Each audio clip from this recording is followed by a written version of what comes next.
ఇది జాతర day 2 video అండి. ఆదివారం మార్నింగే లేడీస్ అందరూ ఇలా అమ్మవారికి బిందెలనేవి పట్టుకెళ్తారు.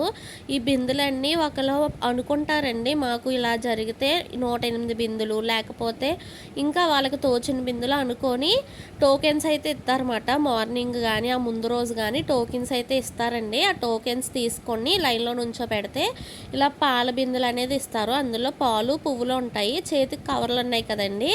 అందులో అయితే ఇవి ఉంటాయండి. జాకెట్ ముక్క, గాజులు, పసుపు, కుంకుమ పెట్టేసి ఇస్తారన్నమాట. ఇవి రాగి బిందెలు అన్నమాట. కనుమ వాళ్ళు స్టీల్ బిందెలు అలా ఇత్తడివి అలా ఇస్తారండి. సేమ్ ఇదే సైజులో ఇస్తారు. ఈసారి చాలా బిందెలు అయితే ఉన్నాయండి. మీరు చూసారు కదా, ఇవన్నీ అమ్మవారి అభిషేకానికి వెళ్తున్నాయండి ఈ బిందెలని. 4th డే రోజున మిమిక్రీను, మ్యాజిక్ షో అనేది పెట్టారండి. ఆ రోజు కూడా అవి చూసేసాము. చూసేసి పానీపూరి అనేది తినేసి ఇంటికైతే వెళ్ళిపోయామన్నమాట. నా వీడియోస్ కనుక మీకు నచ్చితే లైక్ చేసి, షేర్ చేసి, కామెంట్ చేయండి. అలాగే సబ్స్క్రైబ్ కూడా చేసుకోండి. నా వీడియోస్లో ఏమైనా మిస్టేక్స్ కానీ ఏమైనా తప్పు చెప్పుంటే నాకైతే కామెంట్ చేయండి. నాకు తెలిసినంత వరకు నేను చెప్పడానికి ట్రై చేస్తున్నాను. అలాగే మన చాక్లెట్ బిజినెస్ కూడా జరుగుతుంది అలాగా. కానీ మా ఊరైతే ఎంత కలకల్లా ఆడిపోతుందో అండి. అసలు ఆ మామూలు టైంలో అయితే ఎవరు అంత అలా బయటికి రారు, ఎవరు కనిపించరు కూడా. అలాంటిది ఇంతమందిని ఒకేసారి చూస్తుంటే ఎంత ఆనందంగా అనిపించిందో నాకైతే. అది కూడా ట్రెడిషనల్ వేర్స్లోని పద్ధతిగా అలాగా.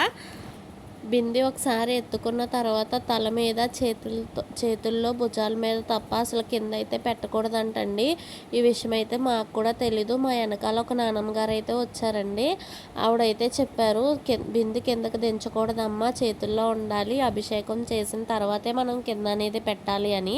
నేను ఎందుకు ఏంటి అని కూడా అడగలేదండి. ఎందుకంటే బాగా లైన్గా ఉన్నారు, జనం ఎక్కువ ఉన్నారు కదా అని చెప్పేసి ఇంకెదరికైతే వెళ్ళిపోయాం.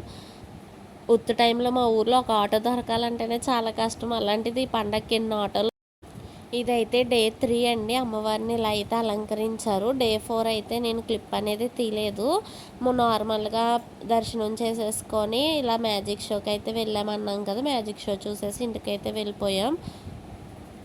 జాతర ఏమో కానండి, రోజు ఇక్కడికి తీసుకురామని తినేస్తున్నారు మా పిల్లలైతే. మా యషితదైతే రోజుకో సామానం సెట్ కొనమంటుందండి. నాకేం అస్సలు మాట వింటలేదండి. శశిగాడైతే ఒక్కసారి చెప్పిన మాట వింటాడు. ఇదైతే మొండి ఘటం. అసలు ఎన్ని కొనమంటుందో. ఈరోజు అలా అక్క కొనుక్కుందని ఆ సామానం సెట్ కూడా కొనేయమంటుంది నన్ను. ఒకటి పీకి తీసుకొచ్చాను ఇంటికైతే. పడుకుంది పాపం. నా వీడియో మీకు నచ్చితే లైక్ చేసి షేర్